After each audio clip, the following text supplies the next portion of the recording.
കാസർഗോഡ് വീരമലക്കുന്ന് അപകടത്തിന്റെ ഉത്തരവാദിത്തം മേഘ കൺസ്ട്രക്ഷൻ കമ്പനിക്കെന്ന് ജില്ലാ കളക്ടറുടെ പ്രാഥമിക അന്വേഷണ റിപ്പോർട്ട്. അശാസ്ത്രീയമായി മണ്ണെടുക്കരുതെന്ന് ജില്ലാ ഭരണകൂടം നിർദ്ദേശം നൽകിയിട്ടും മേഘ കമ്പനിയും ദേശീയപാത അതോറിറ്റിയും അക്കാര്യം മുഖവിലക്കെടുത്തില്ലെന്നും അന്വേഷണ റിപ്പോർട്ടിൽ പരാമർശം.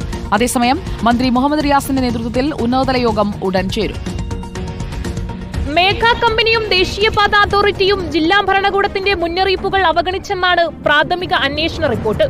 ദേശീയപാത കടന്നുപോകുന്ന സ്ഥലങ്ങളിൽ അശാസ്ത്രീയമായി മണ്ണെടുക്കുന്നത് അപകടത്തിനിടയാക്കുമെന്ന് ദേശീയപാത അതോറിറ്റിക്ക് മുന്നറിയിപ്പ് നൽകിയിരുന്നു.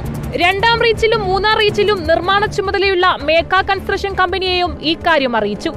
വീരമലക്കുന്ന് ഇടിയാനുണ്ടായ സാഹചര്യം വിലയിരുത്തിയാണ് ജില്ലാ കളക്ടർ കെ ഇമ്പശേഖരന്റെ പ്രാഥമിക അന്വേഷണ റിപ്പോർട്ട്. ഇതിനിടെ കഴിഞ്ഞ ദിവസമുണ്ടായ അപകടത്തിന്റെ ഞെട്ടൽ മാറാതെ കോളേജ് അധ്യാപികയും ഞാൻ വരുമ്പോൾ ഇത് കണ്ടിട്ടുണ്ടായിരുന്നു ഇടിഞ്ഞു വരുന്നത്.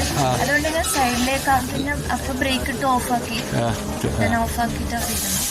പ്രദേശത്ത് ഗതാഗതം പുനഃസ്ഥാപിക്കുന്നതിന് മുന്നോടിയായി ദേശീയപാത അതോറിറ്റിയോട് സുരക്ഷാ റിപ്പോർട്ട് ആവശ്യപ്പെട്ടിട്ടുണ്ട്. സംഭവത്തിൽ ഉന്നതതല യോഗം ചേരാനും തീരുമാനമായി. പൊതുമരാമത്ത് മന്ത്രി PA മുഹമ്മദ് റിയാസും ജില്ലയുടെ ചുമതലയുള്ള മന്ത്രി AK ശശീന്ദ്രനും യോഗത്തിൽ പങ്കെടുക്കും.